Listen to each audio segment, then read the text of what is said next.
दोस्तों, विजय हजारे ट्रॉफी 2025 से 26 की शुरुआत इतनी धमाकेदार हुई है कि भारत का पूरा घरेलू क्रिकेट जगत मानो बिजली की तरह गूंज उठा है।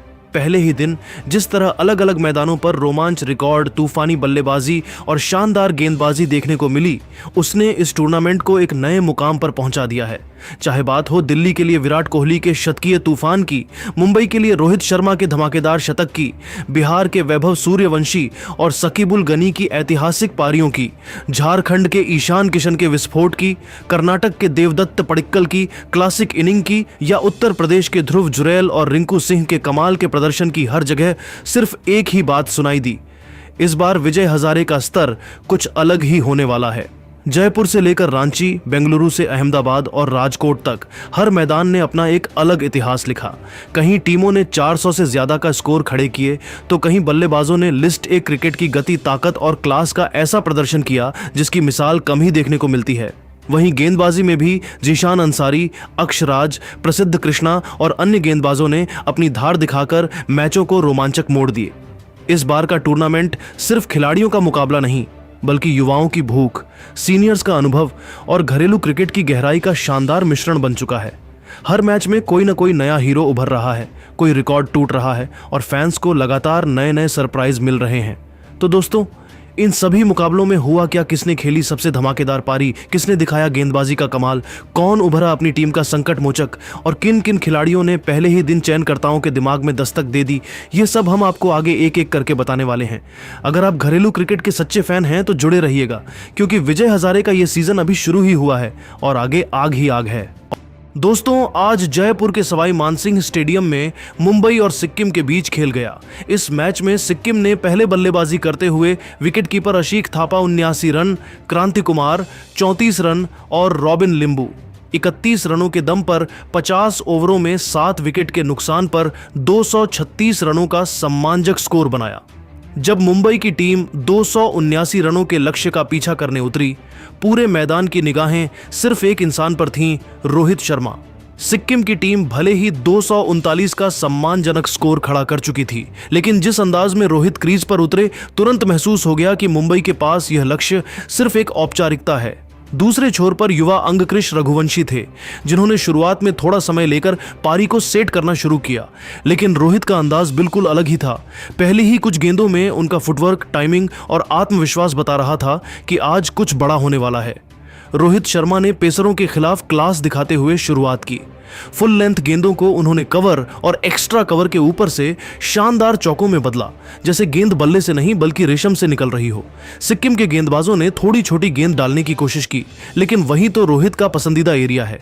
वह पीछे हटे, पूरे बैलेंस के साथ मिड विकेट और स्क्वायर लेग के ऊपर से पुल शॉट पर छक्के मारते चले गए। उनकी टाइमिंग इतनी जबरदस्त थी कि पहले 20 गेंदों में ही स्टेडियम का माहौल बदल चुका था। दूसरी ओर अंगकृष रघुवंशी संभलकर खेलते रहे, स्ट्राइक घुमाते रहे ताकि रोहित को ज्यादा खेल मिले। रघुवंशी ने भी सुंदर 38 रनों की पारी खेलकर रोहित के साथ 141 रनों की साझेदारी बनाकर टीम की नींव मजबूत कर दी।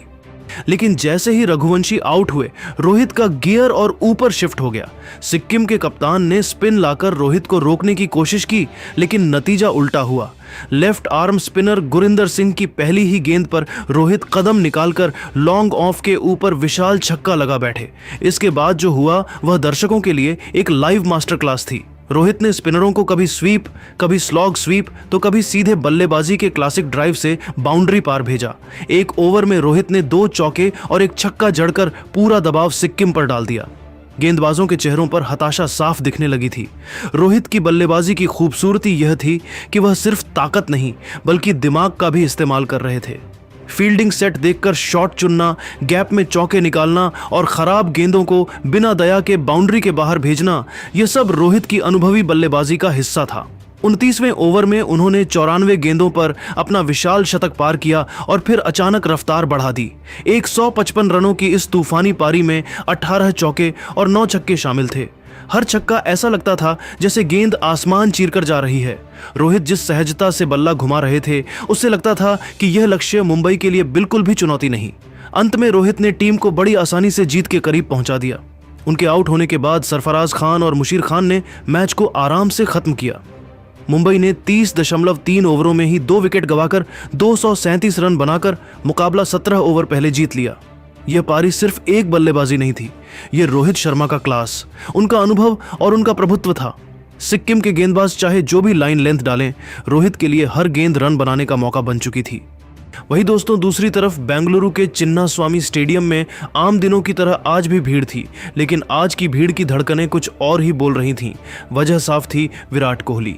आंध्र प्रदेश ने रिकी भोई के शानदार 122 रनों की मदद से 50 ओवरों में 8 विकेट पर 298 रन बनाकर दिल्ली पर 299 का चुनौतीपूर्ण लक्ष्य रखा। यह ऐसा स्कोर था जिसे किसी भी टीम को पाने के लिए बड़ी साझेदारी और किसी एक बल्लेबाज की असाधारण पारी चाहिए होती है, और दिल्ली के लिए वह नाम था किंग कोहली। लक्ष्य का पीछा करने उतरे प्रियंश आर्या और अर्पित राणा। दूसरे ही ओवर में अर्पित राणा बिना खाता खोले आउट हो गए। स्कोर 1 रन पर 1 विकेट और दिल्ली पर शुरुआती दबाव हावी था, लेकिन तभी मैदान पर आए विराट कोहली और चिन्नास्वामी में कोहली कोहली की गूंज उठ गई। जैसे ही विराट ने कदम रखा, यह साफ हो गया था कि दिल्ली की पारी अब किसी तूफान की तरह आगे बढ़ेगी। प्रियंश आर्या ने दूसरी तरफ बेखौफ बल्लेबाजी की।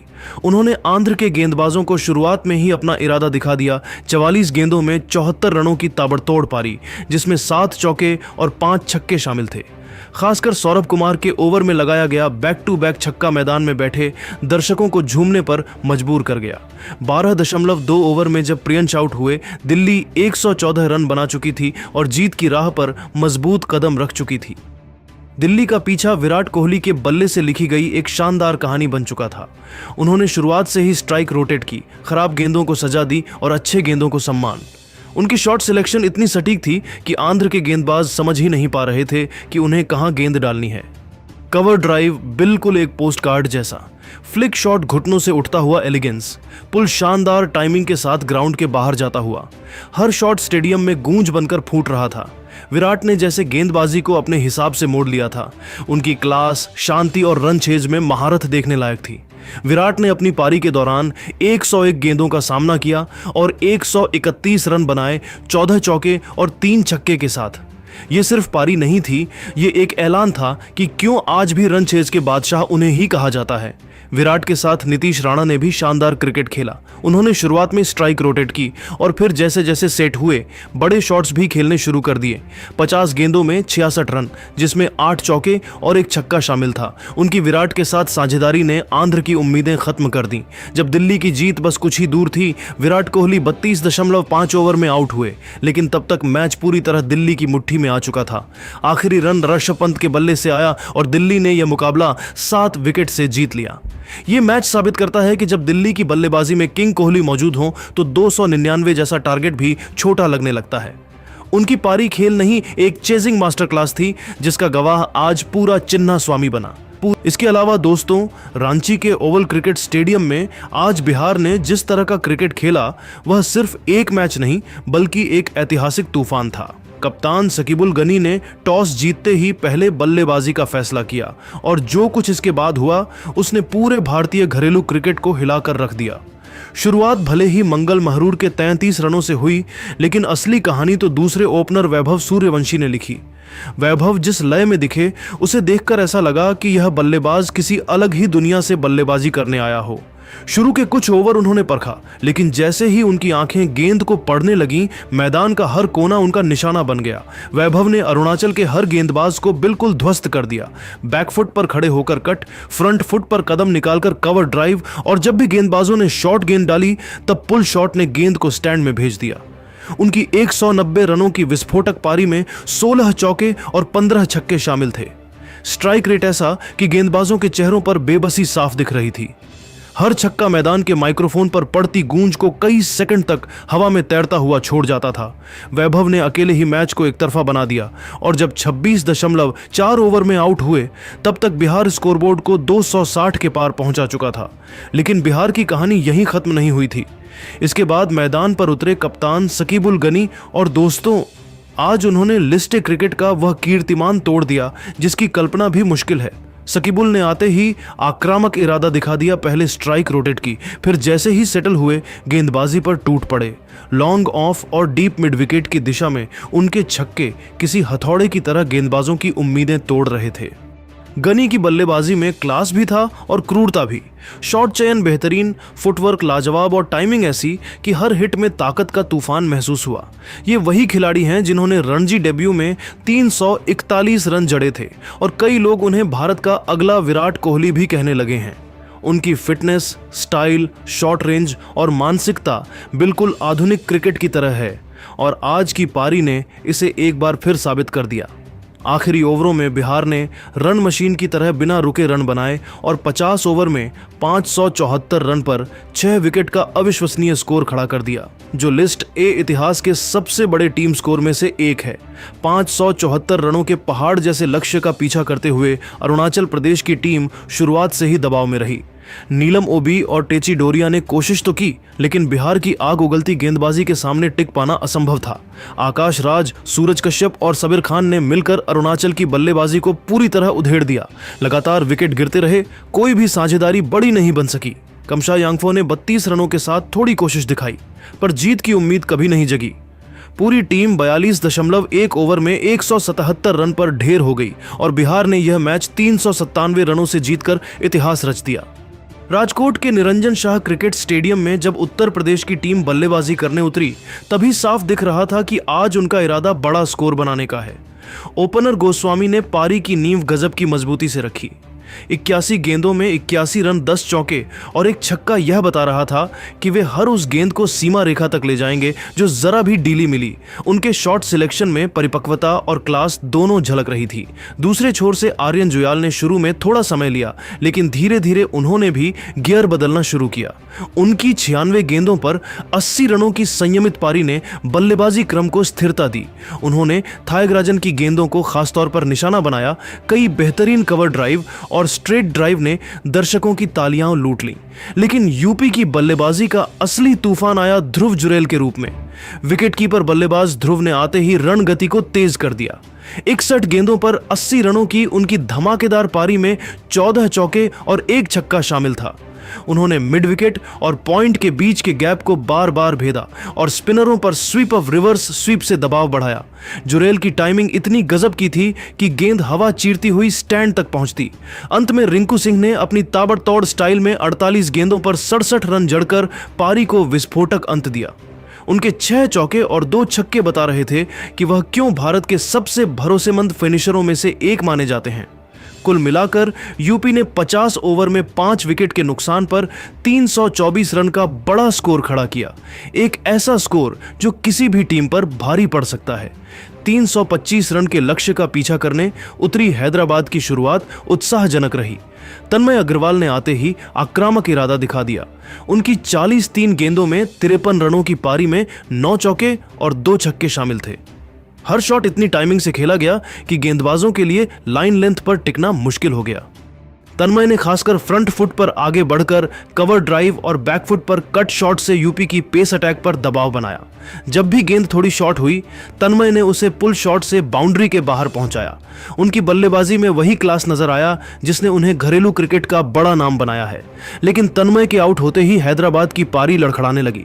कप्तान गहलोत राहुल सिंह ने 32 रन बनाकर कुछ समय तक संघर्ष किया और मिडिल ऑर्डर को स्किप करने का प्रयास किया, पर यूपी की गेंदबाजी, खासकर जीशान अंसारी ने एक के बाद एक झटके दिए। जीशान अंसारी पूरे मैच में यूपी की गेंदबाजी के हीरो रहे। उन्होंने स्पिन में ऐसा नियंत्रण दिखाया कि हैदराबाद के बल्लेबाज उनकी गुगली और फ्लाइट को पढ़ ही नहीं सके। 10 ओवर में सिर्फ 31 रन देकर 4 विकेट लेने वाली यह पारी मैच का निर्णायक मोड़ साबित हुई। नितिन साई यादव और वरुण गौड़ ने कुछ प्रतिरोध जरूर दिया, लेकिन यूपी के तेज गेंदबाजों और स्पिनरों ने रनों की गति पर पूरी तरह से रोक लगा दी। आखिरकार हैदराबाद पूरी टीम 43 ओवर में 240 रन पर सिमट गई। उत्तर प्रदेश ने यह मुकाबला 84 रनों से जीतकर दिखा दिया कि उनकी बल्लेबाजी ही नहीं, गेंदबाजी भी उतनी ही दमदार है।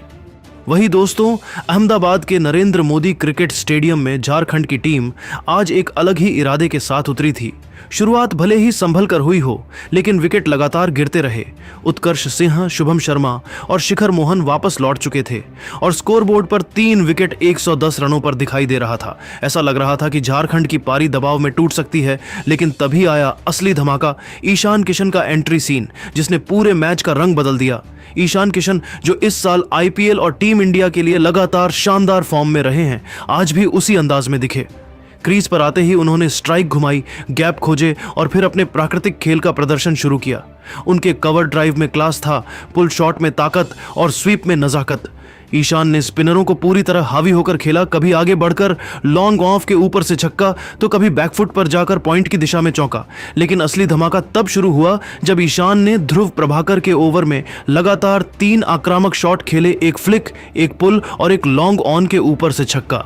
इससे न सिर्फ स्कोर तेजी से बढ़ा बल्कि कर्नाटक पर मानसिक दबाव भी बढ़ गया। ईशान ने सिर्फ 39 गेंदों में 125 रन जड़ दिए, जिसमें 14 छक्के और 7 चौके शामिल थे। उनका स्ट्राइक रेट 150 से ऊपर गया और उन्होंने झारखंड की पारी को 250 के आसपास से 412 की ऊंचाई तक पहुंचा दिया।